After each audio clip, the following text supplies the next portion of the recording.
त्रिदलं त्रिगुणाकारं त्रिनेत्रं च त्रियायुधं त्रिजन्म पापसंहारम् एकबिल्वं शिवार्पणम् त्रिशाखैः बिल्वपत्रैश्च अच्छिद्रैः कोमलैः शुभैः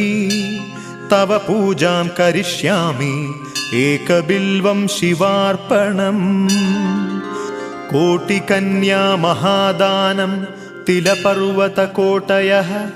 काञ्चनं शैलदानेन एकबिल्वं शिवार्पणम् काशीक्षेत्रनिवासञ्च कालभैरवदर्शनं प्रयागे माधवं दृष्ट्वा एकबिल्वं शिवार्पणम् इन्दुवारे व्रतं स्थित्वा निराहारं